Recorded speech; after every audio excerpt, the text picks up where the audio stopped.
अगर अमेरिका की बात नहीं मानेगा, पाकिस्तान को हथियार की सप्लाई कर देगा, खत्म कहानी। क्या करिएगा? कुछ नहीं बोलेगा वो। अभी जो बाइडेन पैसा दिया किसको? पाकिस्तान को, क्योंकि भारत ने किसका साथ दे दिया? यूक्रेन के मुद्दे पे भारत क्या हो गया? चुप हो गया। तो जो बाइडेन ने पैसा किसको दे दिया? पाकिस्तान। F-16 जहाज किसको दे दिया? पाकिस्तान को।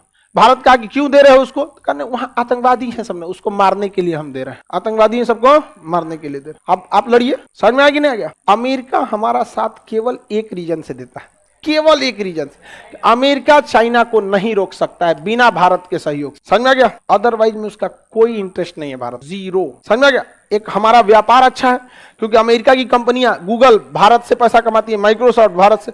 तो एक व्यापार है जो डायरेक्ट प्रॉफिट होता है। दूसरा काउंटर किसको करना है? चाइना को करना है। तो भारत भी बहुत होशियार है।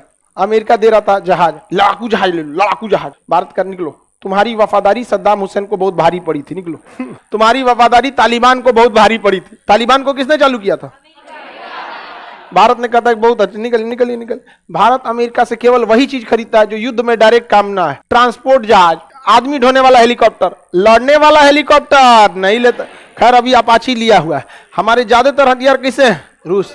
भारत सरकार को चुपचाप से मदद करके उसी देश से हथियार खरीदना चाहिए जो ये कहे कि हम भारत में मिलके बनाएंगे, अदरवाइज में नहीं लेंगे हम। यहाँ भारत में बनाएगा, भारत वाला देख लेगा। अच्छा, एनए से इसे काटी ठोकना है, एनए से नट चला दो इसे, AK-47। समझ में आ गया कि नहीं आ गया?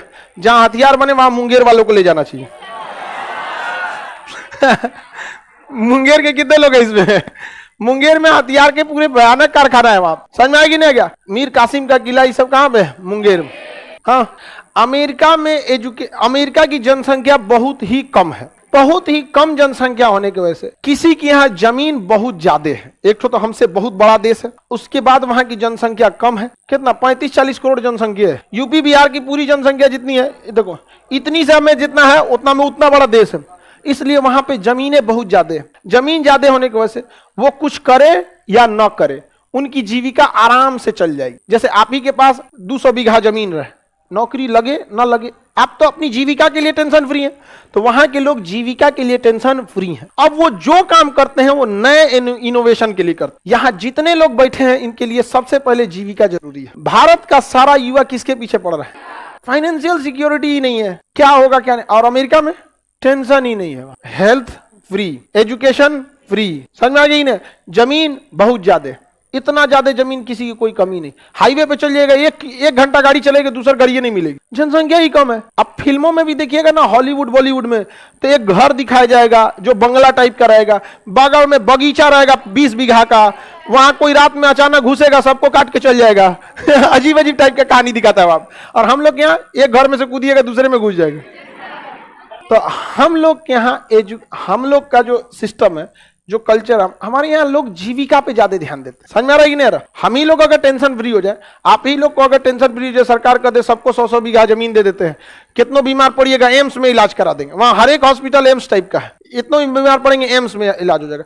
इंजीनियरिंग में अच्छा रहेंगे तो IIT में पढ़ा देंगे, नीट में आपका IIM में पढ़ा देंगे, या इसमें आप पढ़ाई से फ्री, हेल्थ सिस्टम से फ्री, फिनेंशियल फ्री। अब आप क्या कीजिएगा? शुरुआत के कुछ सालों तक अपने लाइफ को कुछ समय दोस्तों के साथ बिताइएगा, परिवार के साथ बिताइएगा, कुछ खेल कूद में बिताइएगा, लेकिन इस सब से आप 4 साल 5 साल बाद उब जाइएगा। फिर क्या कीजिएगा? इनोवेशन। अब क्या करना चाहिए? बड़ा कैसे किया जाए? तो उन लोग का कल्चर किस चीज का है? इनोवेशन का। हमारा कल्चर किस चीज का है? जीने खाने का। बहुत कम ही हम लोग क्या करते हैं नए इनोवेशन में। और एक मतलब बोला शाहरुख खान ने, first become rich then become philosopher. समझ में आ गया? कोई भी बड़ा इंसान को देखिए, राजा घर में जन्म लिए, महात्मा बुद्ध राजा, फिनेंशियल फ्री थे। समझ में गया? राम जी राजा थे, फिनेंशियल फ्री थे। कृष्ण भगवान राजा, फिनेंशियल फ्री थे। तो पैसा बहुत कुछ, सब कुछ नहीं है, लेकिन आपको एक तरह की स्वतंत्रता दे देता है, अच्छा खासा स्वतंत्रता, ताकि आप खुले विचारों से सोच सके।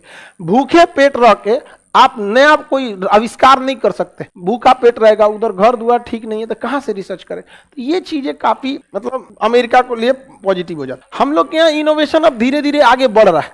आप देखिएगा स्टार्टअप इंडिया जो है, ये सब चीज का इनोवेशन बहुत तेजी से बढ़ रहा है। हमारे यहाँ बहुत सारी कंपनियां आ रही हैं, लेकिन अमेरिका वगैरह में क्या है कि वहां के लोगों को नया स्टार्टअप पे टैक्स कम है।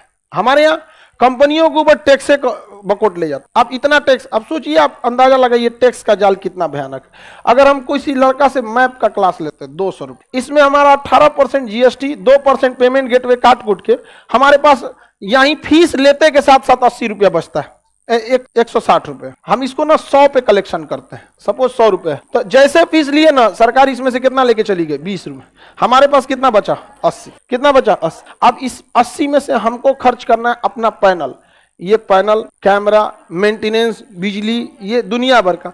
तो मान के चलिए इसमें से 20% खर्च हो गया, 20 रुपये, तो कितना बचा, 60। सरकार साल के लास्ट में आके पूछेगी कितना बचा है, 60।